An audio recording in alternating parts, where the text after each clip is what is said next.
Hey, this is a diagram of the 4 points of fair use.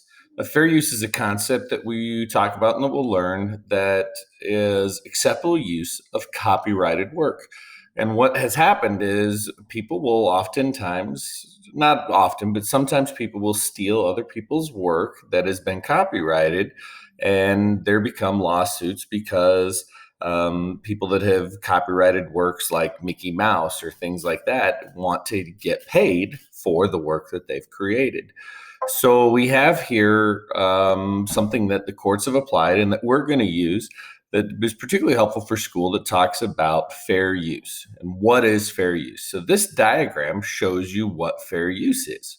So fair use really applies to schoolwork and education, news reporting, commenting or criticizing something, and comedies and parodies, right? So a couple of things. So criticizing, commenting, movie reviews, right? So a movie is copyrighted. So the latest Avengers movie or Trolls World Tour, those are copyrighted movies. But we can use those as part of fair use if we're doing a movie review and follow the guidelines on the outside of it.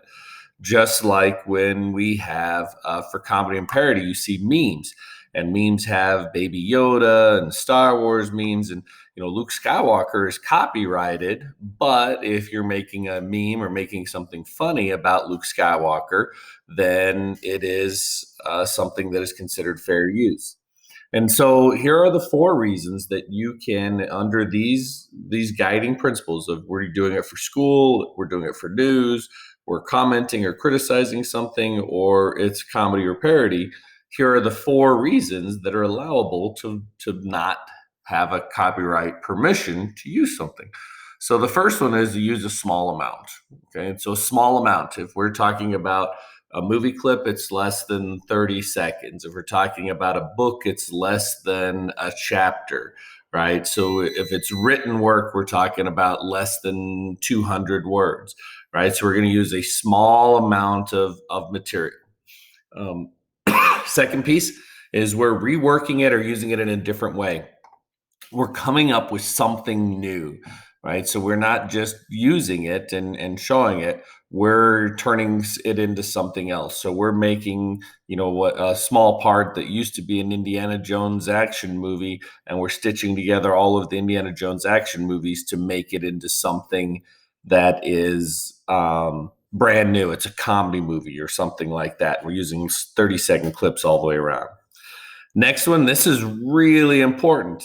Used for nonprofit. You cannot make money off of it. If I even if I have a meme, and this is why, memes, you don't pay for memes because those are all copyrighted works like Luke Skywalker and Baby Yoda and all the memes that maybe you see that talk about, math is not for me or something like that, or whatever those memes are, and it's got Yoda on there. Um, they're not for profit, which means they're not making any money off of them. Okay, once you start to monetize or make money, then you have to pay royalties or copyright fees for it. So you cannot make any money off of it, so we can't sell it. And so that would be like we took our Indiana Jones clips and we made them into a new kind of a comedy movie, but then I charged my friends $5 to come watch it. Okay, so I'm making money off of it. So that is now a violation of copyright. Last of the 4 points is to add new meaning and make it original, right? So I'm not going to take the Indiana Jones action movies and I'm going to turn them into another action movie, but instead of it being an archaeologist, he's going to be a geologist, right? That's pretty similar. Or that's like saying, okay, instead of Star Wars and having stormtroopers, we're going to call it Space Wars, and the guys will be winter troopers, and they'll wear white helmets and white suits, right? So that's not original, and we're not making new meaning with it. So it has to be something that is original and new. So those are the 4 points of fair use in a nutshell that we're going to discuss when we're talking about copyright.